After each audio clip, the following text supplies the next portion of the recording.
class, my name is ARodgers, and today I will be teaching about Bharatanatyam, which is one of my favorite dance forms derived from India. So Bharatanatyam is one of the 7 classical dances of India, and its roots derive from the state of Tamil Nadu, located in southern India. The exact time period when Bharatanatyam came about is unknown. However, scholars believe, based upon ancient sculptures, that the dance came about between the 6th and 9th century. The god that is primarily praised in Bharatanatyam is Shiva, or Lord Natarajara, the cosmic dancer. Shiva, however, is portrayed as the Trimurti, or Trinity of deities, so Brahma being the creator, Vishnu being the preserver, and Shiva being the destroyer or transformer. The origin of Bharatanatyam can be traced back to the Vedas, a collection of hymns and other sacred texts that were composed between 1500 BCE and 1000 BCE. And the Natya Shastra, written by Bharatanatyam, a theoretical treatise and guide to all elements pertaining to the theater and the arts. Bharatanatyam was originally performed in the temples of India by the Devadasis, or servants of God. These temple women would commit themselves to being well-versed in not only dance, but music, poetry, and anything in the finer art spectrum. The Devadasis at one point were highly revered by society until 1910, when the colonial British government outlawed Bharatanatyam, thinking it conveyed prostitution or the Devadasi system. Rukmini Devi Arundale, with the help of others, later revived the art form and restored the highly renowned reputation of Bharatanatyam that it once had. Some aspects of Bharatanatyam that may go unseen to the untrained eye are the rasas, and these basically are the foundational elements from the Natya Shastra that comprise Bharatanatyam. The rasas refer to 9 emotions, and that the dancer tries to bring about in the hearts of the audience, while the mudras are a set of hand gestures that directly convey ideas, events, emotions, or things pertaining to the dancer in her story. Mudras are not only gestures, but they are said to draw energy from the universe and seal that energy into your body. Some mudras even are a sign of protection once they're sealed. Beyond that, there are 8 eye movements, 4 neck movements, and 9 head movements. Most audience members who are not trained to see this don't understand the intricacies behind Bharatanatyam. So you can see here that there's these different mudras that basically symbolize different elements. This dancer right here, she is portraying Shiva with her tongue out, and that's usually kind of like what you see in those dances. So I had the pleasure of interviewing Deepti Warnekar. Deepti was born in the southern state of India called Maharashtra. She has been dancing for over 20 years, and she now resides in Scottsdale, Arizona, where she teaches Bharatanatyam. So I asked her in my interview, how did you get into Bharatanatyam? And she said, when I started learning Bharatanatyam, I was 8 years old because my best friend started in it, and I wanted to be a part of it. Slowly, I started developing an interest. Being a small child, I was mesmerized by the look of the traditional silk costumes that the beautiful dancers would wear, and slowly I started learning more dance pieces. I started exploring different aspects of the dance type. But what I came to find is that learning any art is a never-ending process. How would you describe Bharatanatyam? Bharatanatyam, I would say, is truly a combination of power, ragam, and talam. Bhava means expressions, ragam means melody, and talam means pure rhythm. Has the style of clothing changed over the years? There are 2 types of costumes mainly seen nowadays. The first is the sari costume, and the other is the lehenga costume. It is said that early on, the dancers used to wear heavier saris for their performances, but those saris were not comfortable for movements. Then the lightweight sari costumes and lehenga costumes came into existence. Is Bharatanatyam still viewed as a sacred dance form? Bharatanatyam came into existence as a temple art, and from the temples, this art form traveled to the king's court and then to the public, but the sole purpose remained the same. That is bhakti, or devotion to the ultimate god, being Shiva. Can Bharatanatyam be fused with other dances, or is it set in stone? Without touching its fundamental principles, we can fuse Bharatanatyam with other dance types. By learning any dance piece, to make it more effective, we really need to study it deeply, whether it is about a character or any particular micrological study or deity, or bringing out the expression, concentration of the mind is needed.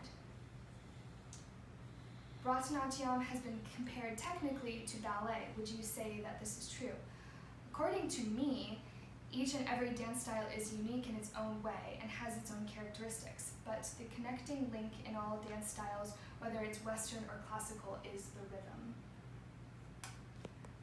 Where do you see the future of Bharatanatyam heading? It saddens me because I feel that the popularity of Bharatanatyam has died down and people are turning to Bollywood instead because it is the newest dance craze and it is what is featured all over television. My hope for the future is that there will be a wave of young dancers that bring joy and preservation to this dance form because it cannot survive without the next generation.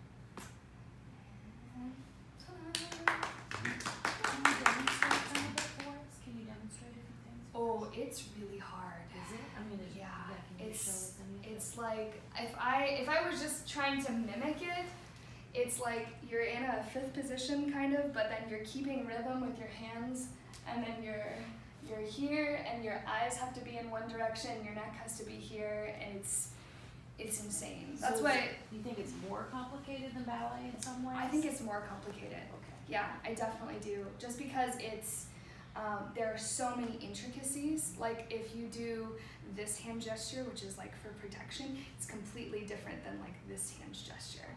Yeah, so it's like each thing that you do has to be exactly precise. That's why dancers who are, devoted to Bharatanatyam have to start at a very young age, just like dancers in ballet have to start at a very young age because they have to learn to keep rhythm with their feet and then to do all the mudras and the eye movements and the rasas. It's like extremely difficult. Now, does each of the dances tell a certain story like ballet does? Yeah, definitely. Okay. So it just kind of depends. Most of the dances that you'll see kind of revolve around Shiva. So it could be like a love story between Shiva and like one of his lovers, or it can be about like a fair maiden or something along those lines. But usually the audience understands the mudras, so they can actually tell like what's going on with the story, as opposed to like most people are like, oh, they're doing nice hand things, and you're like, that looks so nice, but they're actually telling a full-length story. So it would be like in the same context of ballet, where if you have a dancer on stage that says, you are going to marry the beautiful princess. It's the same thing, except it's just a lot more intricate. Subtle. It's much more subtle. like keeping rhythm and doing all that at the So same they time. don't do things on point, so there's not so much body strain for the lower body. You think it's more of an upper body dance? No, it's actually a very powerful dance because there's a lot of jumping incorporated into it. So you have to have like a really strong lower body and then like a very like flowing like upper body. So yeah, I think I had a link in here somewhere.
with her hands. Her eye movements are doing different things, like her neck is doing different things, and she's keeping rhythm with her feet. And her hands are in different positions every single movement. It's insane.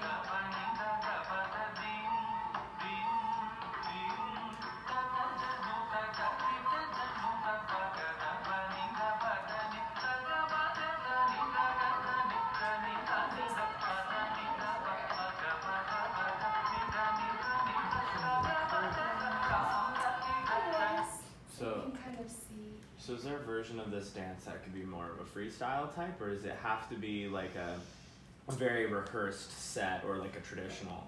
I think that you can like improvise, but for the most part, what she's basically doing is like a traditional sacred form. So it would be like if she's performing like the swan-like version of something. So it's like you can freestyle it, but at the same time, what she's doing is highly rehearsed. When I was talking to Deepti, kind of like off the record, she was saying that like there are no extra movements in Bharatanatyam. If you mess up, if you misstep, the whole thing is messed up. Oh wow. It's not like in dance, you know, where it's like you might be able to cover it up, but it's like every single step is precise and calculated. So would the Bollywood be more of the fluid, allow more, like contemporary is modern with a twist, Right. Or ballet with a twist, and so Bollywood would be foundationally this, but it has a lot more flexibility and fluidity, or Right. impromptu kind of things added in, like Chris was asking? Bollywood would kind of, I mean, if we're comparing Western culture dances to like obviously like Eastern culture dances, Bharatanatyam would be like ballet, Right. and Bollywood would be like contemporary. So it would be like a combination of ballet, jazz, and modern. Right. You know, kind of like this. Doesn't really have like a specific repertoire. You know, they don't use like ballet terms, for instance. But yeah, so